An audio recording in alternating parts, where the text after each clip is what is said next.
pedem-me que faça um comentário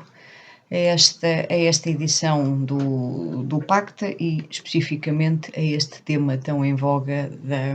dos Pandora Papers, né, decifrar a investigação e o seu impacto na democracia. Eu acho que independentemente das questões mais específicas, e vocês abordam isso ao longo do artigo, toda esta problemática em torno dos Pandora Papers e dos paraísos fiscais e do secretismo que envolve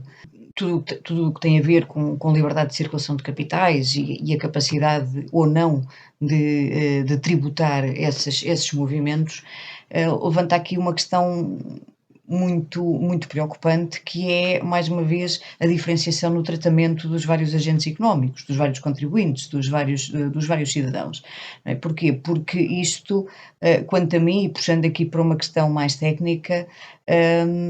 leva-nos a questionar um dos pilares básicos sobre o qual, ao longo dos anos, se baseou o processo de globalização, que foi precisamente o aumento da eficiência assente num processo de liberdade de circulação dos fatores de produção, nomeadamente o capital. E essa possibilidade, em nome da eficiência, em nome de um maior potencial de geração de riqueza, acabou por levar efetivamente a que nós assistíssemos aqui a um agravamento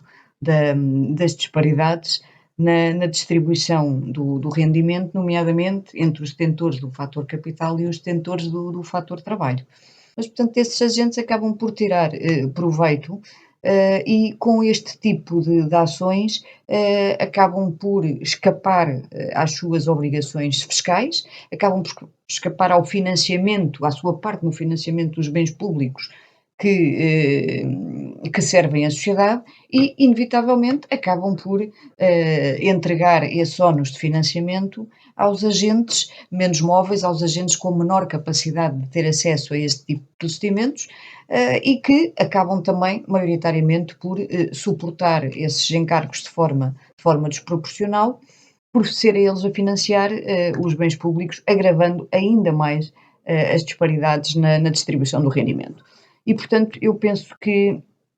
toda esta situação é uma situação muito complexa, é uma situação muito injusta do ponto de vista de quem produz, de quem tem acesso aos frutos dessa produção e, obviamente, depois tem aqui impactos, quer do ponto de vista económico, quer do ponto de vista político e social, muito complexos. Ou seja, o que é que eu quero dizer com isto? É que quando nós olhamos para este tipo de fenómenos, para estes Pandora Papers, Panama Papers ou outros papers quaisquer, nós temos que perceber que os resultados, as consequências da existência deste tipo de situações vão muito para além da sua dimensão económica ou financeira, vão muito para além de uma dimensão de eficiência e acabam por afetar especificamente a própria estabilidade política e social das sociedades atuais. E, portanto, isso é um problema, é obviamente um problema com ramificações muito diversas e com um impacto muito superior em todo aquilo que podia ser expectável no próprio processo democrático, como, aliás, o título do vosso trabalho o releva, não é? Decifrar a investigação e o seu impacto na democracia, porque efetivamente este tipo de processos tem consequências devastadoras sobre a qualidade da democracia e sobre a predisposição dos cidadãos em contribuir para melhorar essa qualidade, em desempenhar o seu papel cívico. Eu acho que é uma questão extremamente importante. Posto isto, é fácil resolver este tipo de questões? Não, claro que não. É extremamente complicado. Nós andamos há décadas para tentar, não é resolver, é minimizar o impacto da existência destes gaps, destas lacunas no sistema, nomeadamente tentativas de regulamentar, disciplinar a atuação das grandes empresas transnacionais. E se têm acompanhado a situação, dou-vos apenas aqui um exemplo do que, depois de décadas de tentativas, foi possível atingir, que foi um acordo que foi assinado há muito poucas semanas, portanto, final de 2021,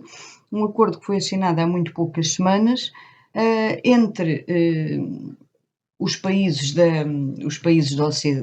OCDE, portanto, o acordo foi negociado no seio da OCDE e depois acabou por abranger países que não pertencem à OCDE, mas, portanto, um acordo entre esses países no sentido de definir taxas mínimas, e aqui estas taxas são taxas de 15%, portanto é um valor, eu diria, quase irrisório, sobre os lucros das grandes empresas transnacionais. Embora muito modesto, efetivamente, isto é um acordo que só vai entrar em vigor, em princípio, é um acordo, vamos lá ver se de facto se passa do acordo para a sua implementação prática, mas assumindo uma postura otimista de que se passará, este acordo só vai entrar em vigor a partir de 2023.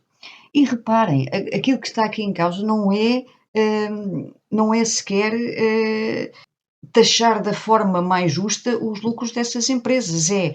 encontrar aqui um denominador mínimo comum que impeça